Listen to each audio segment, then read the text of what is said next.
성경 보겠습니다. 하나님의 말씀은 마태복음 6장 9절에서부터 13절 말씀 다 같이 한 목소리로 읽겠습니다. 마태복음 6장 9절에서부터 13절 말씀입니다. 그러므로 너희는 이렇게 기도하라. 하늘에 계신 우리 아버지여, 이름이 거룩히 여김을 받으시오며 나라가 임하시오며 뜻이 하늘에서 이루어진 것 같이 땅에서도 이루어지이다. 오늘 우리에게 일용할 양식을 주시옵고 우리가 우리에게 죄 지은 자를 사하여 준 것 같이 우리 죄를 사하여 주시옵고 우리를 시험에 들게 하지 마시옵고 다만 악에서 구하소서. 나라와 권세와 영광이 아버지께 영원히 있사옵나이다. 아멘. 우리는 주기도문에서 가장 중요한 기도문에 이르렀습니다. 여러분, 오늘 저와 여러분들이 읽은 우리가 우리 죄 지은 자를 사하여 준 것 같이 우리 죄를 사하여 주옵소서라고 하는 이 12절 한 절을 읽을 때 여러분들은 떠오르는 단어가 있습니까? 한 단어. 용서라고 하는 단어가 떠오르죠. 창세기에서부터 요한계시록까지 용서라고 하는 단어로 일관됩니다. 요한복음 3장 16절은 저와 여러분들이 잘 아는 성경 구절입니다. 한번 같이 외워볼까요? 시작! 하나님이 세상을 이처럼 사랑하사 독생자를 주셨으니 이는 저를 믿는 자마다 멸망치 않고 아멘. 멸망치 않고 영생을 얻게 한다라고 하는 것은 무엇이 전제되는 것입니까? 용서가 전제되는 것이죠. 용서하지 않으면 어떻게 되는 것입니까? 멸망받는 것이에요. 그런 의미에서 성경 전반적으로 용서라고 하는 큰 강이 저변에 흐르고 있습니다.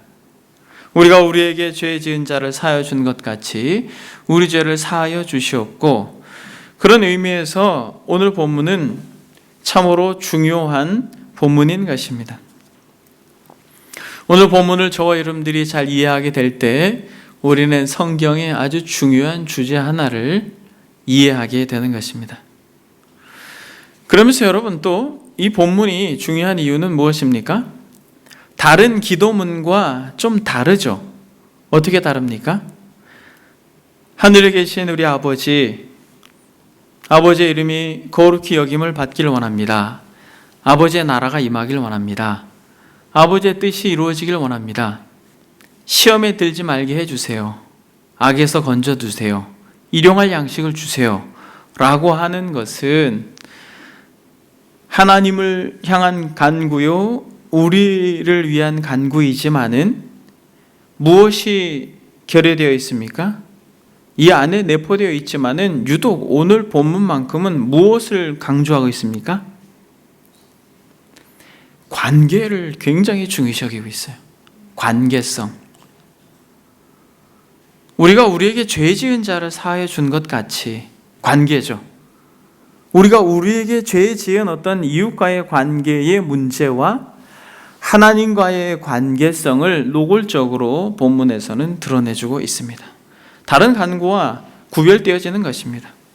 그리고 여러분, 유독 이 주기도문이 맞춰졌을 때 나라와 권세와 영광이 아버지께 영원히 있사옵나이다. 아멘. 끝났죠?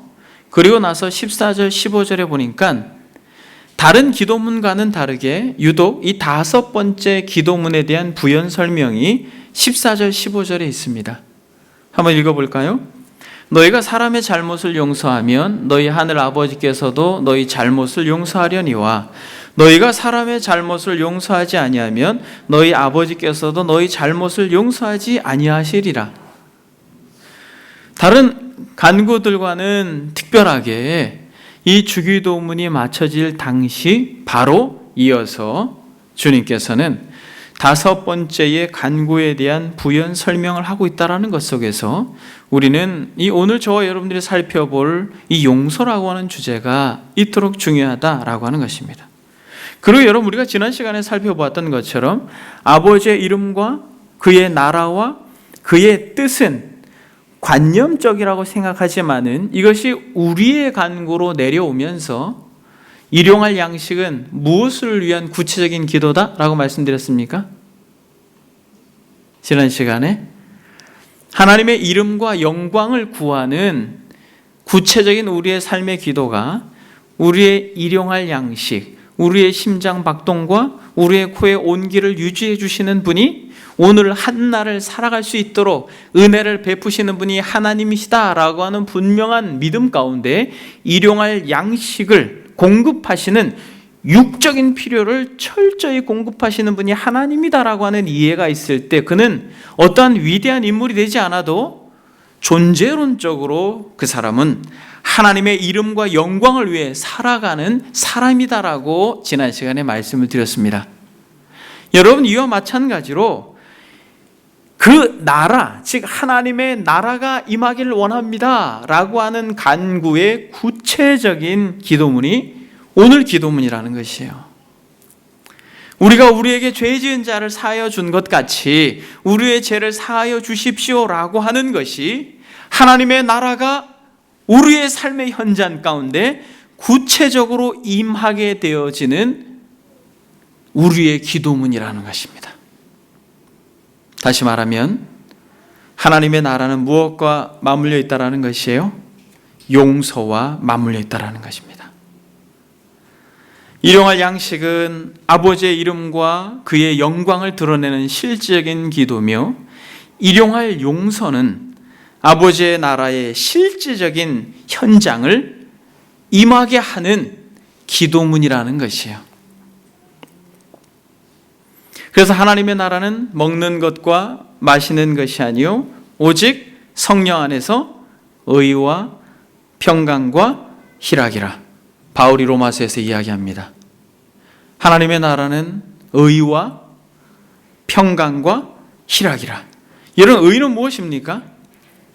하나님의 아들 예수 그리스도께서 하나님의 의가 되셔서 그분을 믿는 믿음으로 말미암아 하나님의 의를 덧입은 저와 여러분들이 하나님과 화평하게 됐죠.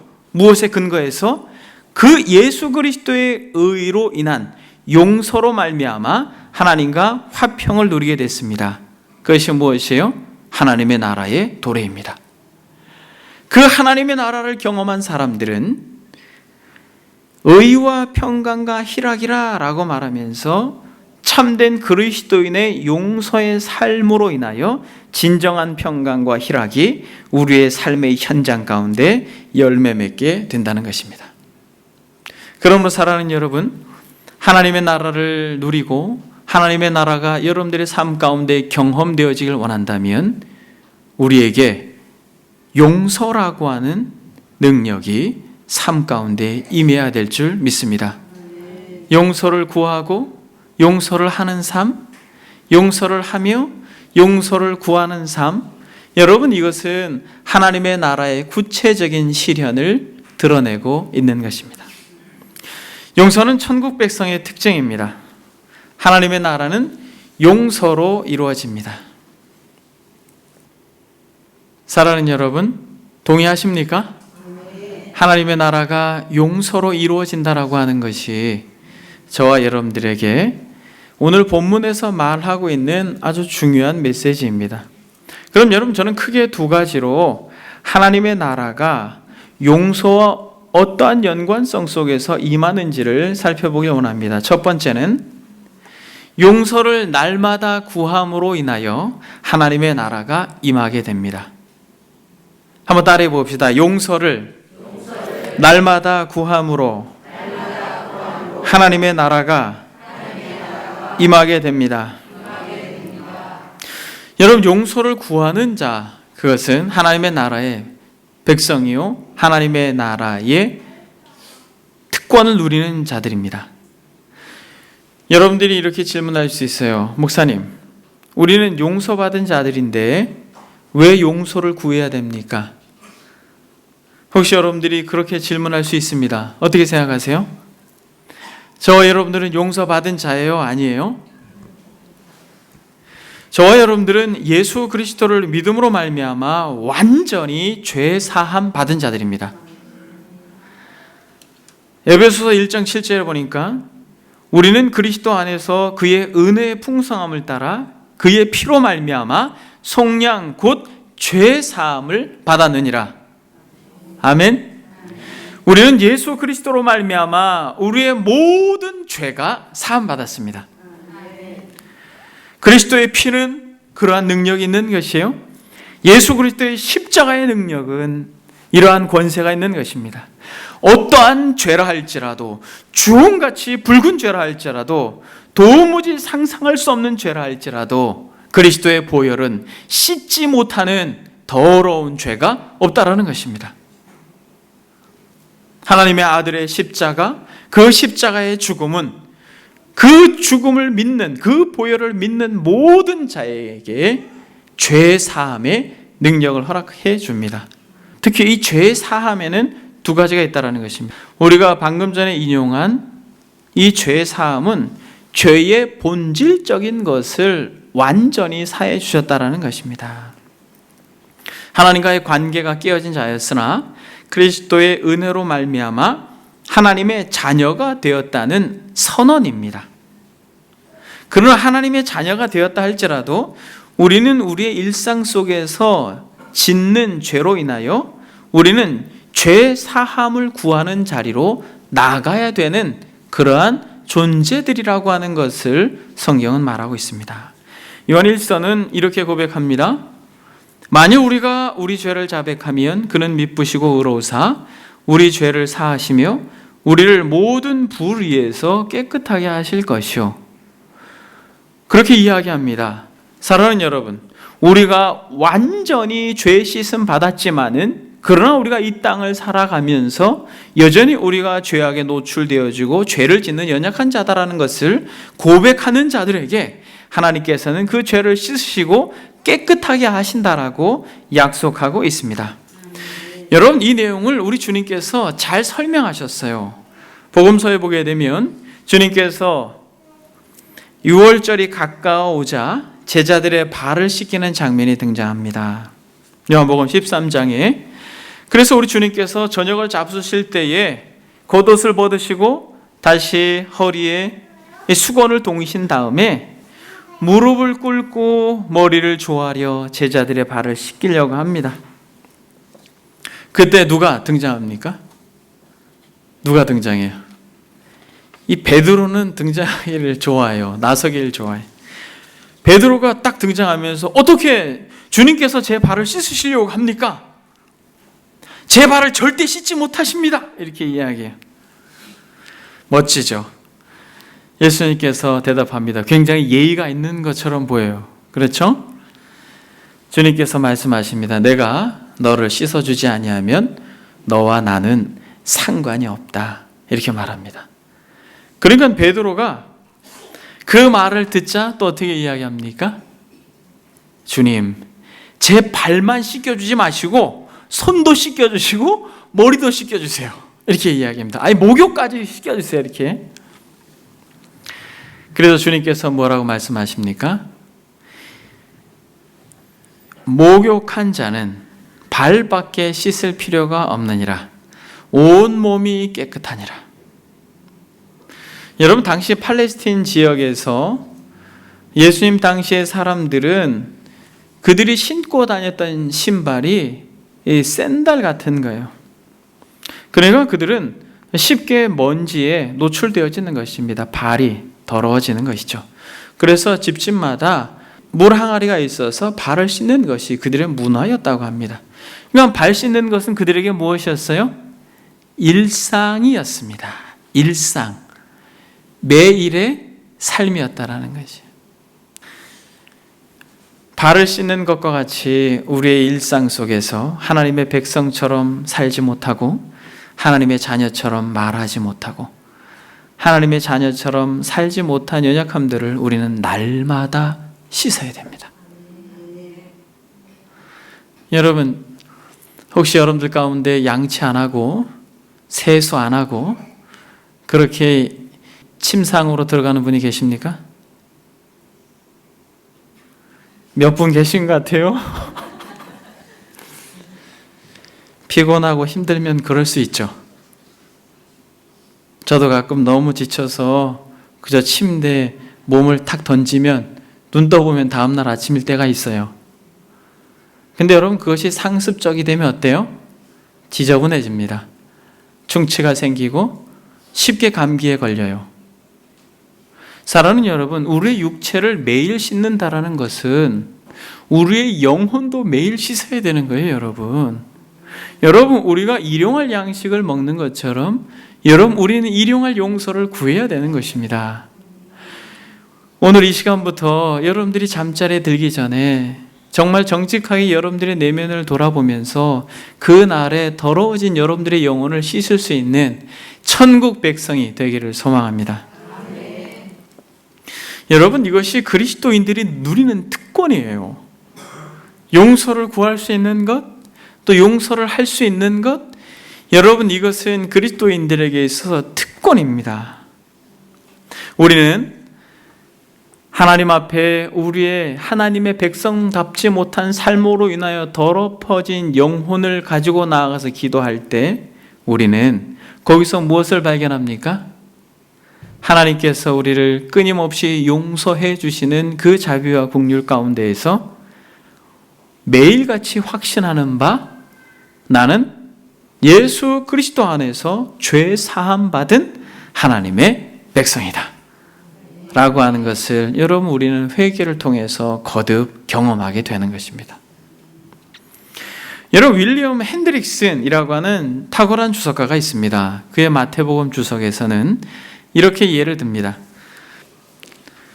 한번 같이 읽어보겠습니다. 핸드릭슨의 글입니다. 어떤 아버지가 아들에게 많은 유산을 남겨주었다고 예를 들어봅시다. 그 유산은 그 아들의 것임이 아주 분명합니다. 그렇지만 그 사실은 아들이 즉시 은행에 가서 그 유산 전부를 돈으로 찾아서 일주일 동안에 그것을 다 써버리도록 허락받았음을 의미하지 않습니다. 아버지는 매우 지혜롭게도 찾아 쓸 수 있는 특권을 매달 풍족하게 쓸 수 있을 만큼의 일정한 액수로 제한하는 규정을 포함시켰습니다. 이와 마찬가지로 한 사람이 중생의 은혜를 받을 때 그것은 그 사람이 그리스도께서 자기를 위해 베푸신 모든 은혜를 즉시로 다 체험했다는 것을 의미하지 않습니다. 만약 그렇게 된다면 그것은 그의 수용 능력을 압도하고 부스러뜨리는 것이 되지 않겠습니까? 오히려 하나님은 주시고 주시며 또 주십니다. 아멘. 사랑하는 여러분, 우리가 용서를 구할 때 하늘로부터 임하는 그 사죄의 은혜를 맛보는 것은 하늘 창고에 그리스도의 보혈로 말미암아 가득 담아놓은 용서에 말할 수 없는 은혜가 있다라고 하는 것을 우리는 날마다 경험하게 된다라는 것이에요. 그래서 여러분, 발을 씻는 경험을 하면서 고백합니다. 우리는 성령과 더불어 그리스도로 인하여 목욕한 자들이다. 우리는 날마다 죄를 구할 수 있는 존재가 됐다라는 것은 예수 그리스도 그 거룩하신 십자가의 보혈에 접붙임 바 되어서 그 은혜를, 그 수액을 늘 공급받는 자이다라고 하는 확신과 특권을 우리는 회개 가운데에서 경험하고 맛보게 되는 것입니다. 그래서 여러분, 용서를 구하는 것을 여러분 두려워하지 마세요. 그분은 용서하기로 결단하고 여러분들의 마음속에 용서해 주세요라고 하는 그 진실한 고백을 듣기를 원하고 계세요. 여러분 한번 생각해 보십시오. 누군가가 여러분들한테 잘못했어요. 그래서 여러분들이 용서해 주기를 원해요. 근데 그 사람이 용서를 구하지 않으면 여러분 용서해 주기가 쉽습니까? 그는 여전히 뻔뻔하게 있는데 내가 가가지고 내가 용서해 줄게. 여러분 이게 말이 됩니까? 사랑하는 여러분, 그 하나님의 은혜의 자비로 나아가십시오. 여러분들이 어떠한 죄를 졌다 할지라도 괜찮습니다. 진실되게 용서를 구하는 자들에게 하나님은 은혜의 창구에서 용서를 베풀어 주시는 것입니다. 여러분, 이렇게 이 죄를 반복 지음으로 인하여서 자신의 구원이 불확실해짐으로 교리를 바꿔가지고 거짓된 진리를 유포하는 아주 한국의 대표적인 이단이 있습니다. 누굽니까? 구원파. 여러분, 이들은 계속 발을 씻어야 된다라고 하는 것 때문에 씻으면서 나는 죄가 완전히 해결되지 못한 자인가 봐 라고 하는 연약함과 스스로의 착각 때문에 아예 교리 체계를 바꿔버렸어요. 그래서 뭐라고 말합니까? 중생한 사람은 모든 죄를 사함받았기 때문에 다시 죄를 구할 필요가 있다 없다? 없다 라고 말하면서 만약 죄의 용서를 구한다면 그리스도의 공로를 헛되게 하는 것이다 라고 주장하며 죄 사함의 기쁨, 죄 사함의 비밀이라는 제목으로 대대적으로 홍보하면서 설교하러 다니세요. 이런 것은 슬픈 것입니다. 왜냐하면 이 땅을 사는 성도들에게 있어서 연약함 가운데 죄를 짓게 됐을 때 이 발을 씻는 행위로 인하여 우리는 말할 수 없는 기쁨과 천상의 즐거움을 거기서 누리기 때문에 그래요. 여러분, 하루를 여러분들이 힘들게 살아오고 나서 여러분들이 샤워실에 가가지고 샤워를 하고 나면 어때요? 불쾌해요? 기분이 나빠요? 아니죠, 여러분. 그래서 어떤 사람은 하루에도 샤워를 2번씩 한답니다. 여러분, 죄를 용서받는 것은 저와 여러분들에게 특권입니다. 매일 우리가 하나님 앞에 용서를 구해야 돼요. 근데 여러분, 하나님 앞에 이렇게 용서를 구하는 것, 이것을 코르넬리우스 프롱크라고 하는 분이 이렇게 글을 썼습니다. 이미 목욕한 사람은 다시 온몸을 씻을 필요가 없다는 것입니다. 발만 씻으면 됩니다. 그러니까 전인격이 한 번 씻음 받게 되는 것입니다. 성경은 이를 칭의라고 합니다. 하지만 의롭다 하심이나 용서를 받았어도 구원받은 죄인은 여전히 하루가 멀다 하고 자기 발을 더럽힙니다. 그래서 날마다 씻음과 깨끗함을 받아야 합니다. 이것은 성화 또는 매일의 회심입니다. 라고 그렇게 글을 썼어요. 여러분, 제가 여러분들한테 한번 묻겠습니다. 여러분들은 하루가 맞춰질 때에 여러분들의 얼굴을 먼지에서 씻어내고 물로, 또 여러분들의 몸을 샤워하듯 여러분들의 영혼을 씻어내십니까? 예수 그리스도께 나아가 그 보혈의 능력으로, 그 십자가의 은혜로 여러분들의 죄를 다시 씻어내십니까? 아니면 일주일치 몰았다가 씻어냅니까? 아니면 한 달 동안 모아뒀다가 때가 덕지덕지 씻겨지기 힘들어서 찜질방에 같은 데 가서 푹 담가가지고 야만 벗겨지는 그러한 영혼의 때를 뵙기십니까? 여러분, 그러기 전에 매일같이 그리스도께로 나아가십시오. 여러분, 그게 우리에게 특권이라는 것이에요. 그래서 주님께서 말합니다. 누군가 다투었으면 어때요? 분을 품었으면 뭐라고 말합니까? 하루가 지나기 전에 그 문제를 어떻게 하라고 말합니까? 해결하라고 말해요. 똑같은 맥락에서. 근데 여러분, 하나님 앞에는 우리가 이렇게 쉽게 용서를 구할 수 있죠.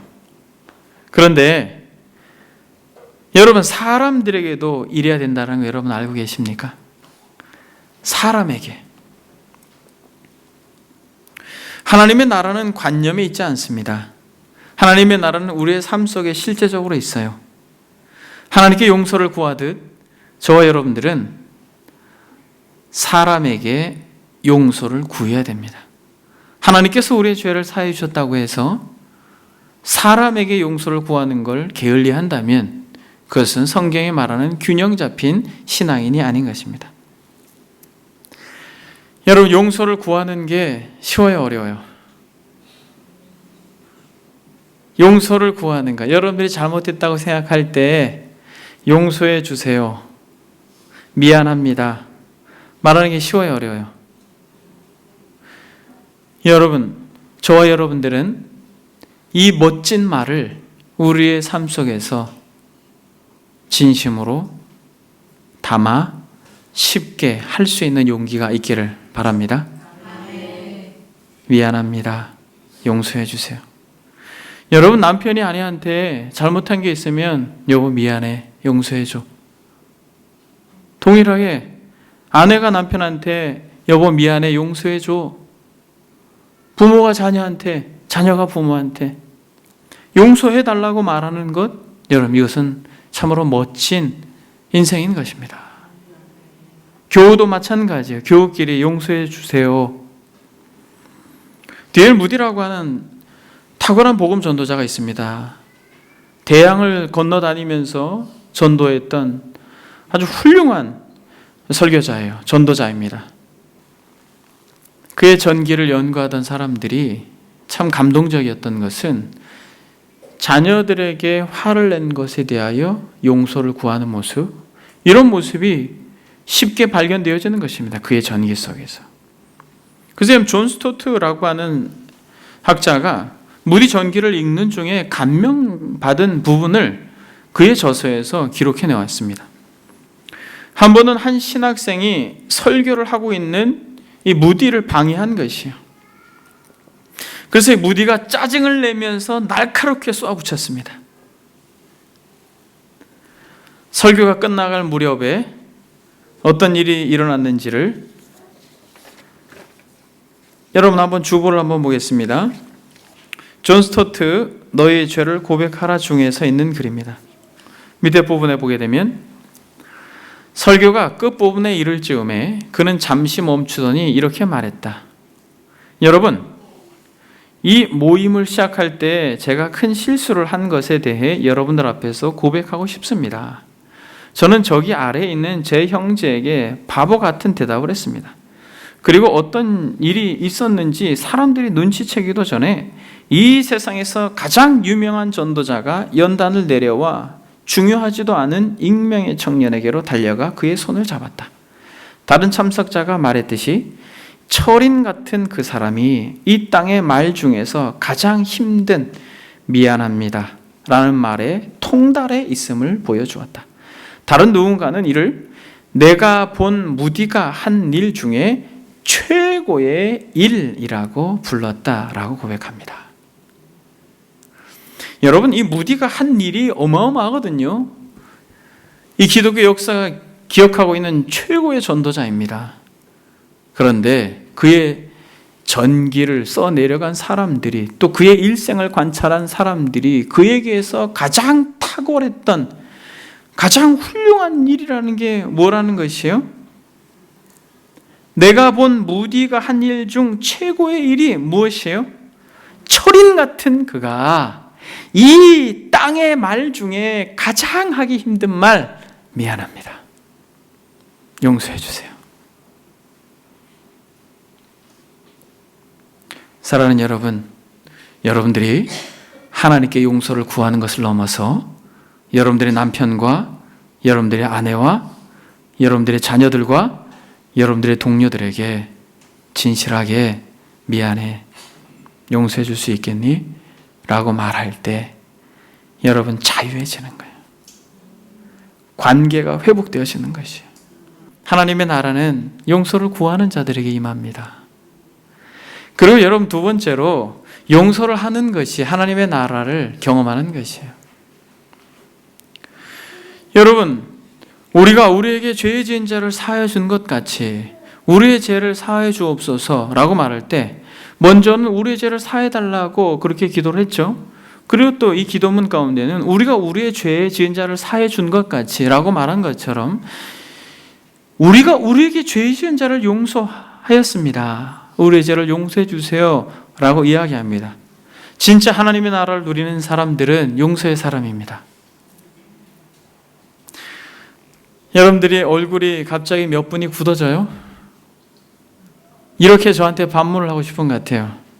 목사님, 용서가 그렇게 쉬운 줄 아세요? 목사님, 제 인생을 몰라서 그래요. 제 인생을 송두리째 빼앗아간 그 사람, 생각만 해도 치가 떨리고 잠이 안 오며 심장박동이 그냥 그 사람만 생각하면, 아니 그 인간만 생각하면 가슴이 쿵당쿵당쿵당 뛰는데 용서라고요? 제가 다른 사람들은 다 용서해도 그 인간은 절대 용서 못합니다. 혹시 여러분 그런 분 계세요? 여러분들을 스스로 여러분들이 만든 감옥에 가다 놓은 것이에요. 여러분 성경에 보게 되면 용서가 어렵다라는 걸 우린 창세기에서 다 알고 있어요. 창세기에 정말 용서하기 힘들었던 한 인물이 있습니다. 누굽니까? 요셉이죠. 여러분 요셉은 그저 아버지의 사랑을 받고 그가 꿈꾼 걸 얘기한 것뿐이에요. 형들이 봤을 때는 참 얄밉겠죠. 얌체 같고. 그렇다고 여러분 이렇게까지 할 건 아니잖아요. 웅덩이에 집어넣었어요. 죽어라. 애원합니다. 웅덩이에서. 형들 살려주세요. 살려주세요. 울면서 통곡하는데 형들은 죽이자고 그래요. 그런데 그들의 형 중에 유다는 죽이진 말자. 팔아버리자. 그 먼 거리를 짐승처럼 끌려갈 때 마음속에 형들에 대한 분노와 적개심, 미움이 얼마나 커졌겠어요. 그러나 요셉이 하나님을 사랑함으로 성실하게 주를 소망하여서 애굽의 총리가 됩니다.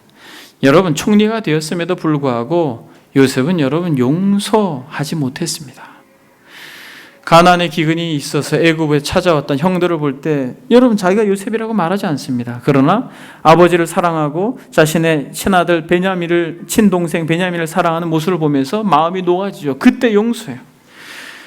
그러면서 울면서 다 나가라고 말하면서 고백해요. 당신들이 나를 이곳에 팔았다고 해서 근심하지 마소서, 한탄하지 마소서. 하나님이 생명을 구원하시려고 나를 당신보다 먼저 보내셨습니다. 사랑하는 여러분, 요셉은 이 용서를 하고 나서부터 요셉에게 진짜 하늘의 평강이 임하고 요셉에게 진짜 하나님의 나라가 임하였음을 믿습니다.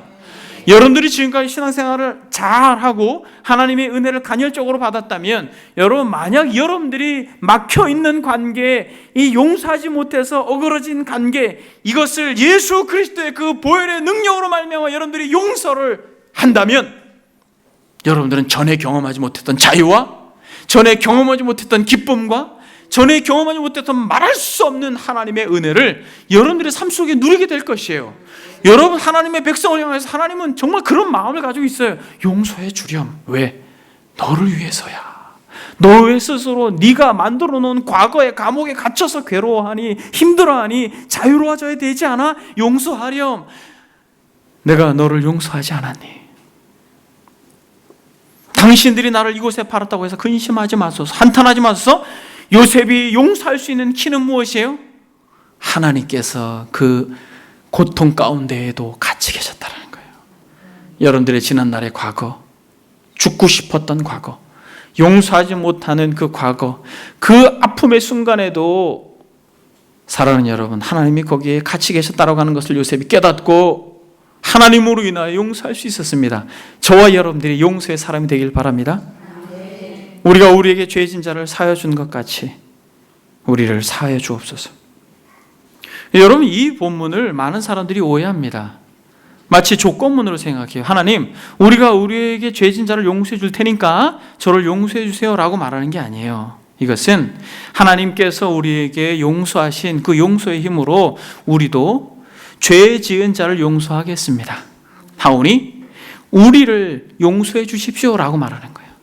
그러니까 여러분 이 주기도문에서 이 5번째 강구는 어마어마한 거예요. 여러분들의 인생을 완전히 바꿀 수 있는 기도문입니다. 진짜 이 기도대로 여러분들이 구하고 이 기도대로 여러분들이 살아낸다면 사랑하는 여러분들은 하나님의 나라에 말할 수 없는 은혜를 여러분들의 구체적인 삶 속에서 누리게 될 것입니다.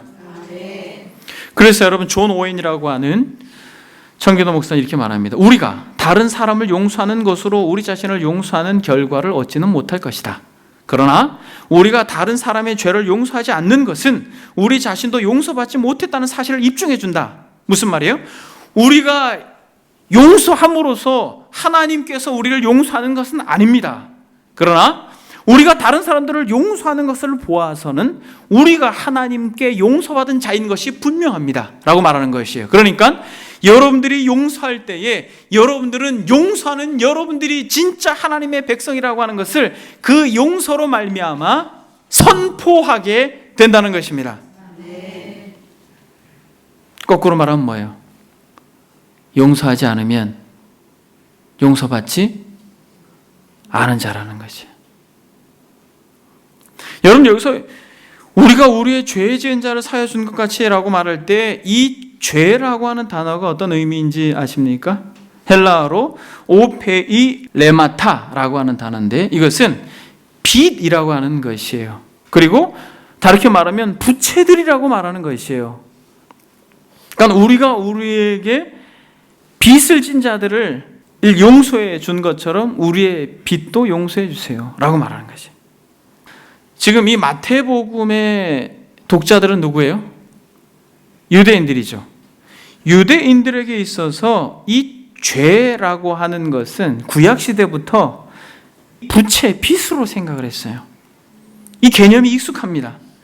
그래서 빚진 사람에게 부채 상환의 의무가 있는 것처럼 죄진 사람에게는 응분의 대가를 치러야 할 의무가 있다라고 이 유대인들이 그렇게 생각을 했어요.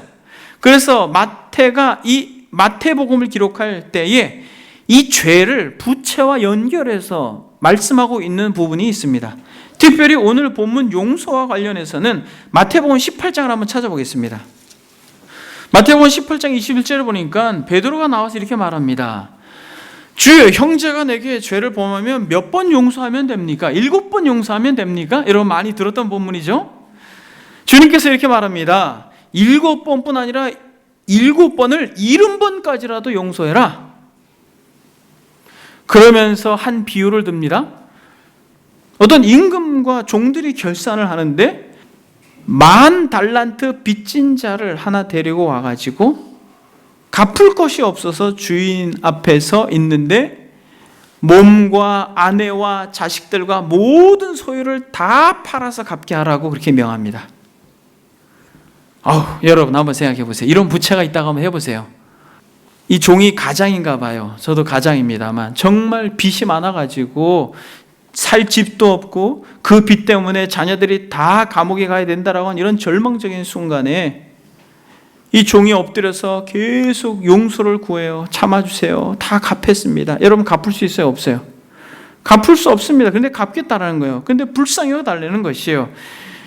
이때 여러분 임금이 용서해 줍니다. 근데 용서를 받고 나가면서 동관을 만났는데 이 동관이 자기에게 빚을 졌어요. 얼마를 빚졌습니까? 100데나리온을 빚졌어요. 그러니까 막 용서해달라고 하는데 멱살을 잡고 내 나라 이렇게 이야기합니다. 이거를 봤어요. 이거를 또 다른 사람이 봤어요. 이거를 고스란히 누구에게? 임금한테 가서 고자질했습니다. 그랬더니 임금이 그놈 데리고 와라 이렇게 된 거죠. 그러면서 32절에 보니까 이의 주인이 그를 불러다가 말하되 악한 종아, 내가 빌기에 내가 내 빚을 전부 탕감하여 주었거늘 내가 너를 불쌍히 여긴 것 같이 너도 내 동료를 불쌍히 여김이 마땅하지 아니하냐? 이렇게 말하는 것이. 주인이 노하여 그 빚을 다 갚도록 그를 옥졸에게 넘겨버렸어요.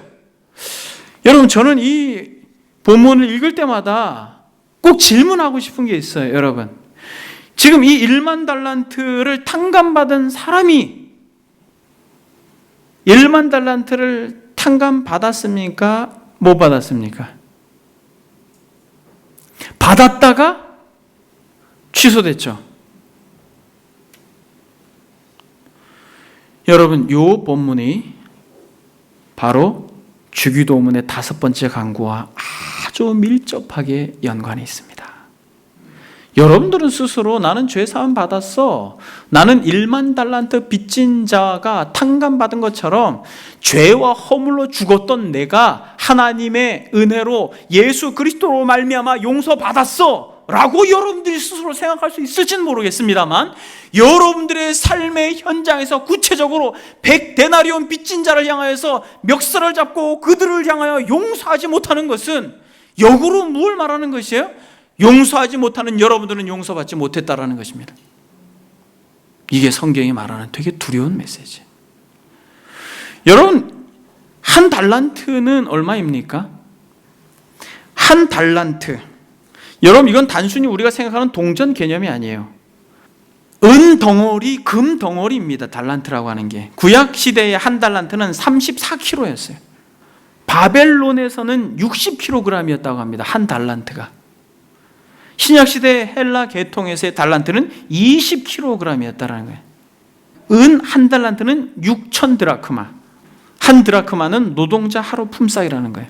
그러면 일일 노동자를 10만 원으로 하면 얼마예요? 그렇죠, 6억. 그런데 여러분, 이게 은 한 달란트가 6억이에요. 근데 금 한 달란트는 은 한 달란트의 15배라는 거예요. 그러니까 여러분, 은으로 계산합시다. 금으로 계산하면 너무 많아가지고 은으로 계산해서, 그러면 1만 달란트는 얼마예요? 6억이니까 1만 달란트는 억의 만배가 조죠, 조. 6조예요. 어떤 분이 이렇게 계산을 했더라고요. 5조, 6조로 계산해서 하루에 2억 이상씩 써야지 70년을 쓰고도 남는 돈이라는 거예요.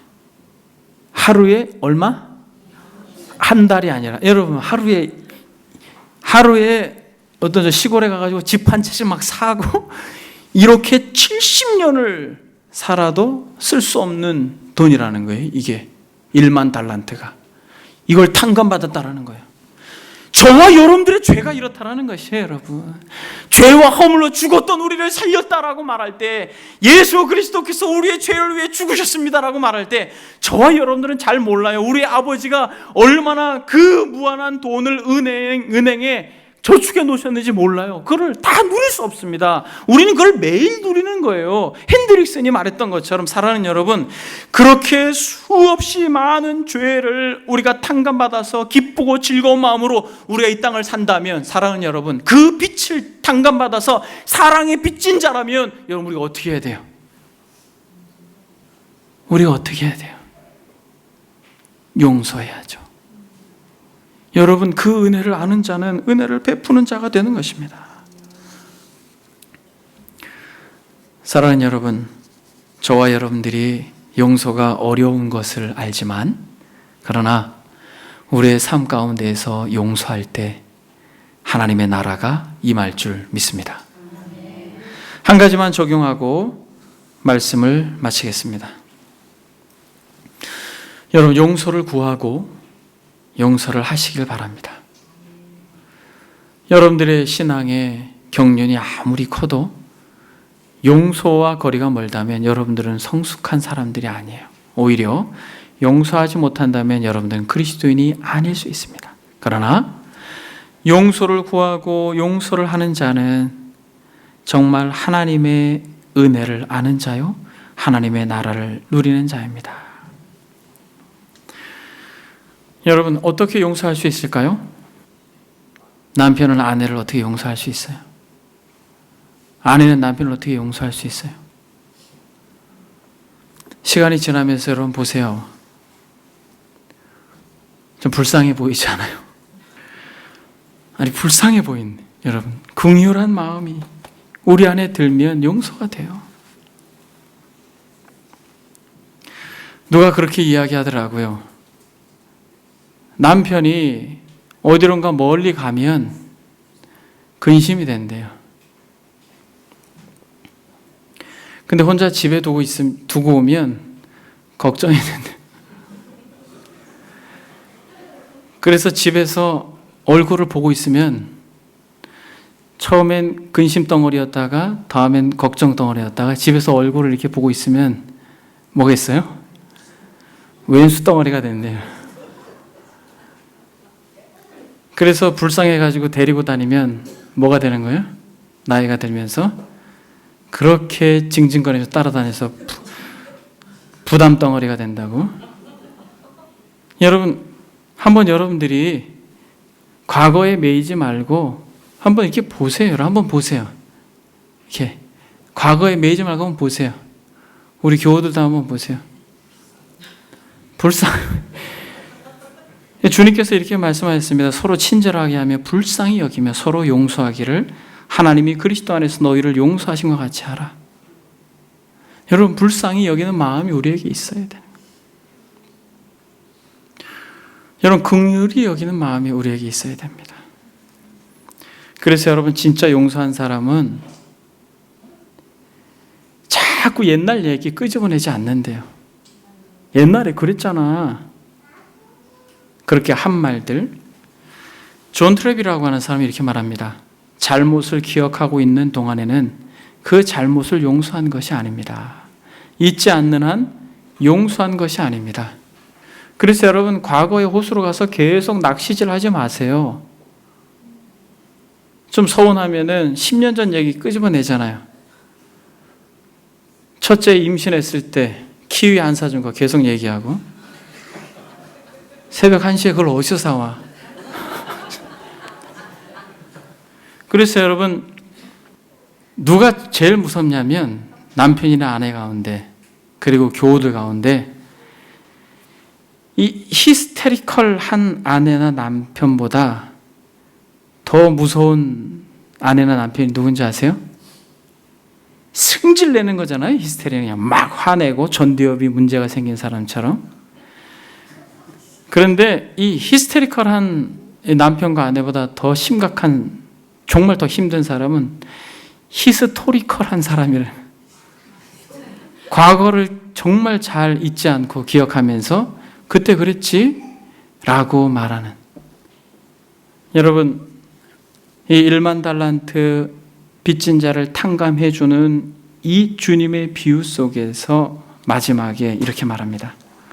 마태복음 18장 35절에 너희가 각각 마음으로부터 형제를 용서하지 아니하면 나의 하늘 아버지께서도 너희에게 이와 같이 하시리라. 여러분, 말씀을 마치겠습니다. 여러분, 용기를 내십시오. 그리스도께 날마다 여러분들이 용서를 받는다면 여러분들은 용기를 내서 용서를 구할 수 있고 용서를 할 수 있는 자들이 될 것입니다. 산상수훈의 전반적인 내용 속에서 우리는 하나님의 나라의 백성이 어떻게 살아야 되는지를 말합니다. 하나님의 나라의 도래는 용서로만 가능합니다. 하나님의 나라는 용서로만 가능해요. 용서를 하고 용서를 구하고 용서를 구하고 용서를 하는 거로만 하나님의 나라가 도래합니다. 제가 제일 좋아하는 설교자의 글을 읽고 말씀을 마치겠습니다. 찰스 스펄전이라고 하는 분은 이렇게 말합니다. 용서받는 것보다 달콤한 것, 사유하심의 은총은 꿀과 같이 달콤한 것입니다. 그러나 이것을 지나 더욱 달콤한 것이 있는데 그것은 내가 용서하는 것입니다. 그것은 주는 것이 받는 것보다 복된 것처럼 용서하는 것은 용서받는 단계를 지나 더 높은 차원으로 우리를 인도합니다. 용서하는 것은 우리를 더 높이 고양시킵니다. 왜냐하면 그것은 복음의 날개로 날아오르는 것이기 때문입니다. 여러분 모두 저와 함께 이 날개를 펴고 함께 날아오릅시다. 저도 용서를 구하고 용서를 하고 여러분들도 용서를 구하고 용서를 함으로 두 날개를 펴서 창공을 날아오르는 하나님의 백성들이 되기를 소망합니다. 같이 기도하겠습니다. 여러분 기도할 때 여러분 용서라고 하는 단어만 들으면 떠오르는 사람이 있잖아요. 그리고 괜히 마음이 불쾌해지는 여러분 이 시간 한번 정직하게 여러분들이 그렇게 고백해 보십시오. 하나님 용서합니다. 용서하고 싶습니다. 또 용서를 구하고 싶습니다. 여러분 용서는 하나님의 나라의 특권이에요. 하나님의 나라의 백성의 특권이에요. 이 시간에 더 늦기 전에 더 시간이 가기 전에 하나님 용서해 주세요. 하나님 용서를 구합니다. 또 용서하기 원합니다. 다 같이 들은 말씀 생각하면서 기도하겠습니다. 기도합니다. 너희가 각각 마음으로부터 형제를 용서하지 아니하면 나의 하늘 아버지께서도 너희에게 이와 같이 하시리라. 주님, 우리의 마음속에 기억되어져 있는 숱한 많은 아픔과 상처들, 주님 이제 이 시간 하나님께 다 내어드립니다. 주님, 1만 달란트 빚진 자와 같이 도무지 우리 스스로는 어찌할 수 없었던, 말할 수 없는 죄와 도무지 우리가 다 헤아릴 수 없는 그 심각한 죄들을 주님이 용서하여 주셨으면, 아버지 하나님이여, 그 은혜를 누리는 자가, 그 은혜를 받아 맛본 자가, 그 은혜를 경험한 자가 어찌 100데나리온 빚진 자를 향하여 아버지 용서치 못하는지, 주님 우리를 긍휼히 여겨주시고 진정 우리에게 용서의 용기를 주십시오. 그래서 하나님, 우리가 속히 하나님의 나라를 경험하고 속히 하나님의 나라를 누리게 도와주십시오. 우리 사랑하는 권속들, 아버지 하나님, 그 어려운 말 미안합니다, 용서해 주세요라고 하는 것을 우리의 중심으로 고백하여 하나님의 나라를 우리의 일상에서 맛보게 하옵소서. 서로 친절하게 하며 불쌍히 여기며 서로 용서하기를 하나님이 그리스도 안에서 너희를 용서하심과 같이 하라. 주님, 1만 달란트 빚진 자와 같이 우리가 도무지 상상할 수 없는 이 죄의 빚을 하나님께서 그리스도로 다 탕감해 주셨는데, 주님, 우리가 이것을 매일같이 누릴 수 있도록 매일 아침 매일 저녁 주님 우리를 용서해 주세요. 우리가 몸을 씻듯 우리의 영혼을 씻음으로 정말 천상에서 그 은행의 창고에 모아두신 그 은혜를 우리가 날마다 누리고 그렇게 하나님의 나라에 갈 수 있도록 주께서 우리 사랑하는 지체들에게 용기를 허락해 주옵소서.